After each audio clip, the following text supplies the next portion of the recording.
The Hitcher is a masterpiece. That's the video, folks. Take care, and until next time, peace. No, seriously, what else can be said about The Hitcher? Well, a lot, actually. It's a movie that certainly has an effect on people. For some people, including Roger Ebert, who wrote an absolutely scathing review of the movie, calling it diseased and reprehensible, find it to be upsetting, to say the least. For others, like myself, The Hitcher is one of the most ferocious, complex, nuanced, and evocative movies ever. It's a road movie, a chilling thriller, a gruesome horror movie, and a bombastic action flick, all rolled into one. The story is as simple as it gets. A kid driving through the desert does something his mother told him never to do: pick up a hitchhiker. The Hitcher, in this case, is a vicious killer with a penchant for toying with his prey.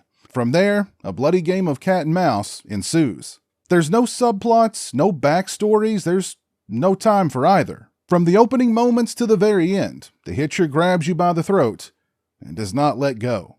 But there's a lot more going on in Eric Red's script than blood, bodies, and explosions.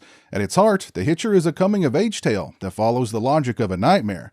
Red reportedly wrote the script in a stream of consciousness style, giving it this primal quality. And the bizarre relationship, practically a psychic bond that John Ryder and Jim Halsey forge during the course of the movie, has become the source of much speculation and theories. It's clear that Ryder sees something in Halsey that piques his interest, leading him to orchestrate one harrowing and bloody situation after the other for the kid to either rise above or die. The character of John Ryder is ethereal. He's like a ghost that haunts the desert and just materializes out of the dunes from time to time. He's everywhere, and he's nowhere. He's exceptionally cunning, and just as cruel. The performances here are incredible, particularly Rutger Hauer as John Ryder. When most people think of Rutger Hauer, they think Blade Runner. When I think of Rutger Hauer, I think The Hitcher. Hauer didn't go the route of the maniacal, mustache-twirling villain here. As a matter of fact, he didn't consider Ryder to be the villain at all. Hauer's performance is enigmatic, nuanced, chilling, and unforgettable. C. Thomas Howell and Jennifer Jason Leigh also turn in strong performances. It's crazy to think that Howell was just 17 when he played Jim Halsey. You can't help but feel for the kid and root for him. Howell perfectly personifies Halsey's transformation, from carefree kid to hardened survivor. Jennifer Jason Leigh is subject to one of the most shocking demises in film history. It isn't graphic or gory or anything like that. It's just heavy. It's cerebral. It's cruel. You think, no, you can't do that. And then they do it. Another massive strength of The Hitcher is its atmosphere. With the stunningly gorgeous cinematography of John Seale and the awesomely moody score by Mark Isham, director Robert Harmon was able to create an atmosphere that is so palpable that it's almost overwhelming. There are so many great scenes in this movie. For example, when John Ryder puts pennies over the eyes of Jim Halsey in a diner, or when Jim Halsey spits in John Ryder's face, and Ryder plays with the saliva. The first 20 minutes of The Hitcher provides more tension than most movies can muster in 90 or 120 minutes. And the closing moments of this film, no matter how many times I see it, always gives me chills. If you haven't seen The Hitcher, see it. If you have seen The Hitcher, see it again. If you've been waiting as long as I have for this new limited edition 4K release for the film to drop from Second Sight Films, then I can say without any hesitation that it was 100% worth the wait. This is another absolutely stunning limited edition release from Second Sight Films. First, let's take a look at the presentation and the limited edition contents. This release comes inside a rigid slipcase with new artwork by Adam Stothard. Here's where the discs are housed.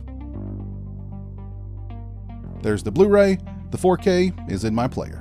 We get a 200-page hardback book with exclusive interviews with Robert Harmon and Eric Red, new essays by Heather Drain, David Kittredge, Craig Ian Mann, Rebecca McCallum, Megan Navarro, and John Towson, an archival Fangoria article and behind-the-scenes photo gallery.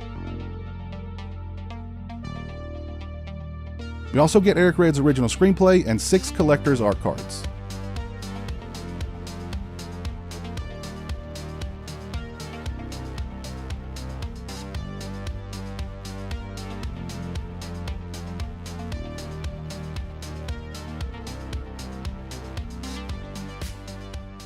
As for the 4K picture quality on this release, wow.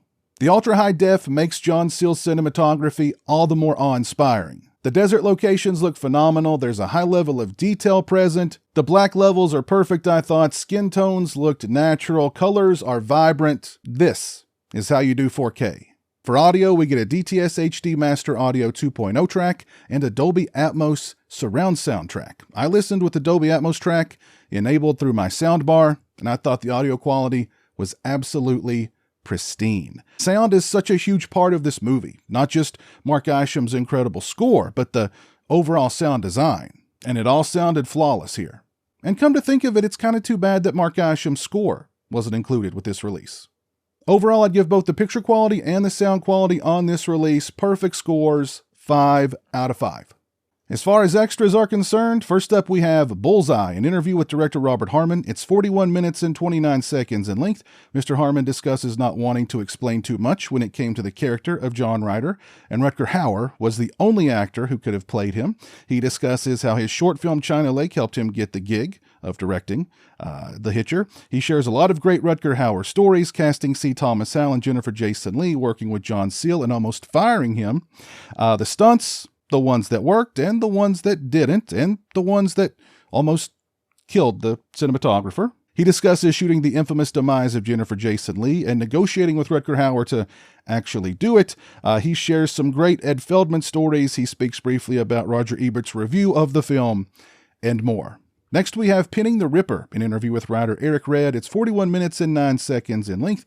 Mr. Red discusses the genesis of The Hitcher and what inspired the film, such as the Doors song Riders on the Storm, Driving Through Oklahoma, and movies like Dune and Race the Devil. He discusses the convoluted process that got his script into the hands of Ed Feldman. He compares some changes that were made to his script, including some major changes to the third act, how Ed Feldman protected the movie. He discusses how enthused he was when he heard that Sam Elliott was cast to play Ryder, but ultimately passed. He discusses the relationship between John Ryder and Jim Halsey and how open to interpretation it all is.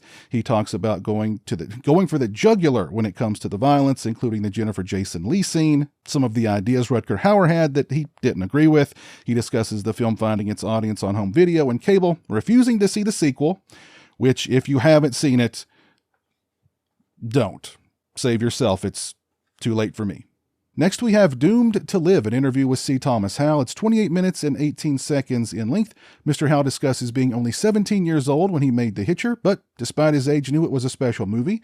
He discusses learning what method acting was from Jennifer Jason Leigh, Jeffrey DeMunn taking him under his wing, and how intimidating Rutger Hauer was, including an intense lunch he had with him on set. He discusses his favorite scene in the film and how profound a moment it was for him, the awful sequel, and more.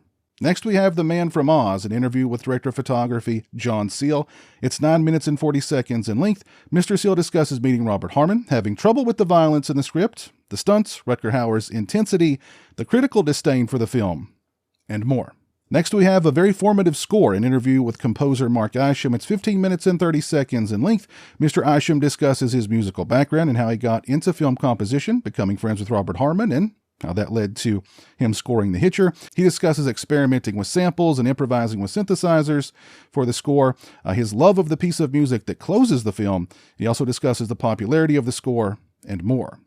Next, we have Dual Runner, a video essay by Lee Singer on the evolution of The Hitcher and Rutger Hauer. It's 19 minutes and 55 seconds in length. Next, we have Robert Harmon's short film China Lake that helped him get the gig directing The Hitcher. It's 34 minutes and 48 seconds in length, and it's really good. Next, we have The Calling Card, Robert Harmon on China Lake. It's 15 minutes and 15 seconds in length.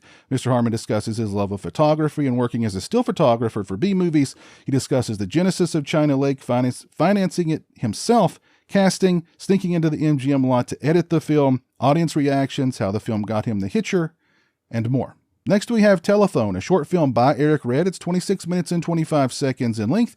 It's interesting. I liked it.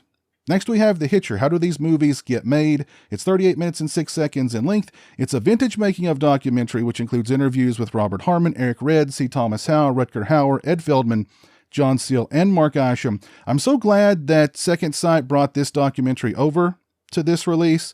It's really good, and it's awesome to hear Rutger Hauer and Ed Feldman talk about The Hitcher, especially considering that they're no longer with us. We get trailers and 4 audio commentaries, the first with Alexandra Heller-Nicholas, the second with Robert Harmon and Eric Red, the third a scene-specific audio commentary with cast and crew, and the fourth is the Projection Booth podcast with Robert Harmon and Rutger Hauer. It's a podcast that just plays over the movie.